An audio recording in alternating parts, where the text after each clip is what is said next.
Welcome to The Explainer. Today, we're diving into something I find absolutely fascinating.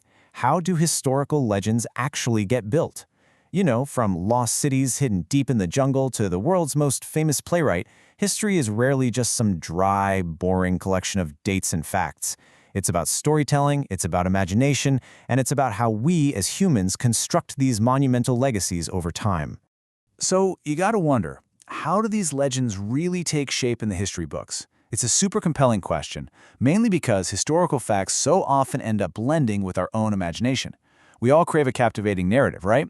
And when facts are sparse, or when someone wants to project a really specific, powerful image, well, that is exactly where legends are born. Let's look at a couple of wild examples from the 20th century to set the stage. Over on the left, we've got Joseph Joukowsky. Back in 1913, he was trying to solidify his leadership in the Bolshevik movement, so he actively constructed a new political identity for himself. He adopted the alias Stalin, which literally means the man of steel. Pretty intimidating, right? Then on the right, there's the American explorer Hiram Bingham. In 1911, guided by local farmers, he uncovered the spectacular ancient Incan site of Machu Picchu. He went on to popularize it to the entire world as this romantic lost city in the jungle. His writings completely fired up the public's imagination and created a legend of discovery that transformed it into a massive global destination. So clearly, we are deeply captivated by constructed personas and dramatic physical uncoverings. But okay, what about the greatest literary myth of them all? Let's leave the 1900s in the rearview mirror and travel straight back to the Elizabethan era to talk about William Shakespeare. He is, without a doubt, our ultimate subject of myth-making, a man whose actual, documented life is sometimes just as shrouded in mystery as the magnificent, complex stories he put on stage. Part 1. Shakespeare's Mysterious Lost Years. Now, when we map out the timeline of his early life, we start to see exactly where the blank spaces pop up. And, as you'll see, it's precisely these blank spaces in the historical record that create the most enduring legends. We know for sure he was born in Stratford-upon-Avon in 1564. Fast forward to when he's 18 in 1582, and he marries Anne Hathaway. 3 years later, in 1585, his twins Hamnet and Judith are baptized. But then, the trail just goes completely cold. From 1585 all the way to 1592, we have what historians call the undocumented lost years. For 7 whole years, he seemingly vanishes from the historical record, only to abruptly reappear right in the middle of the vibrant London theater scene in 1592. So what happens when you have a massive 7-year void for a guy this famous? Well, biographers and local traditions rushed right in with apocryphal stories. It perfectly mirrors that whole allure of discovering a lost city we talked about earlier. There's a famous local legend that he fled Stratford to escape prostitution for poaching deer from the estate of a local squire named Sir Thomas Lucy. Others speculate he was working as a country schoolmaster or maybe a lawyer's clerk or even a soldier. Another really popular theory is that he joined a traveling company of players who just happened to be passing through his hometown. Now, there's very little hard documentary evidence for these tales, but they perfectly illustrate how eager we all are to construct a thrilling backstory for a certified genius. Part 2. The Upstart Crow Rises. Okay, boom. The myth abruptly ends in 1592, when he finally arrives in London. And we know for a fact he took the city by storm thanks to a scathing primary source insult written by a rival playwright named Robert Greene. Listen to this. Greene wrote, "There is an upstart crow beautified with our feathers, is in his own conceit the only shake scene in a country." I mean, you can absolutely feel the theatrical energy and the bitter jealousy dripping off those words. Greene is directly attacking him, which definitively proves that Shakespeare's talent was immediately seen as a massive threat by the established writers of the day. From that moment on, his professional ascent was just staggeringly rapid. The Elizabethan era was a totally revolutionary time for English theater, and Shakespeare absolutely dominated the landscape. And here's the thing, he didn't just write plays. Surprisingly, he was a key actor and a shrewd business partner, a literal shareholder, in a major acting company called the Lord Chamberlain's Men. They thrived by securing aristocratic support, which was huge because it allowed them to successfully navigate and survive the incredibly strong religious opposition to theater at the time.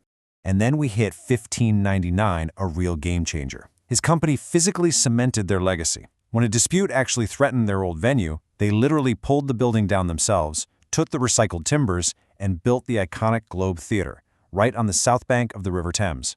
This magnificent space became the physical epicenter where his absolute greatest characters would be forged, and where plays like Romeo and Juliet would eventually cement his enduring legacy. Part 3, Romeo, Juliet, and Tragedy. Now, here's a crucial point to understand.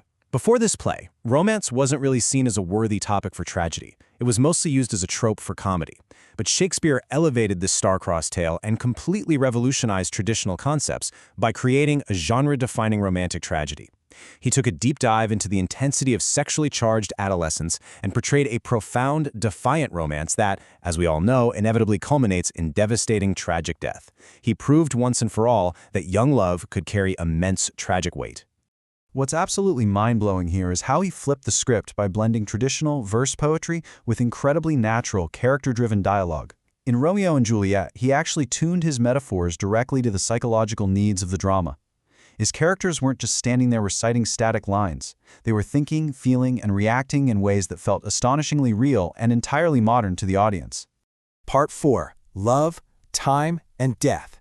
And he didn't just explore this stuff in his plays. Even today, 4 whole centuries later, academics are still fiercely analyzing his collection of 154 sonnets to try and understand his overarching themes.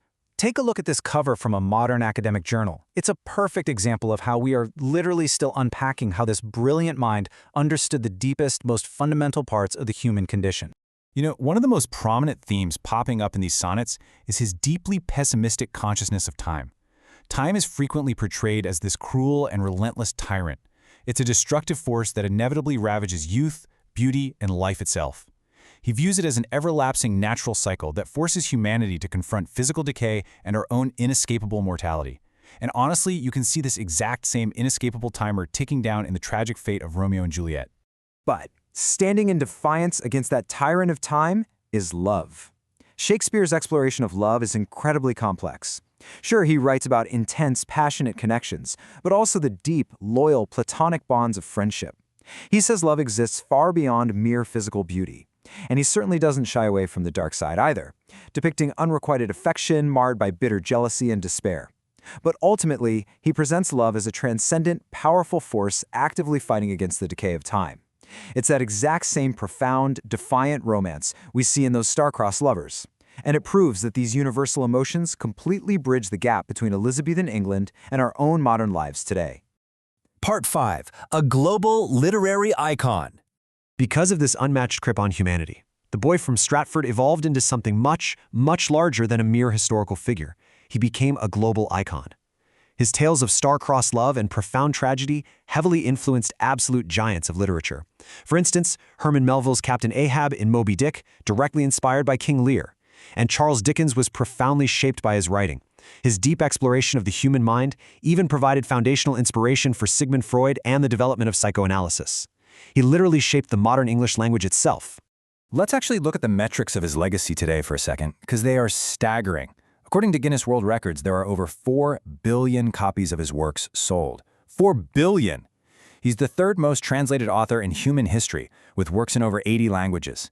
They've even translated him into constructed languages like Esperanto and, get this, Klingon.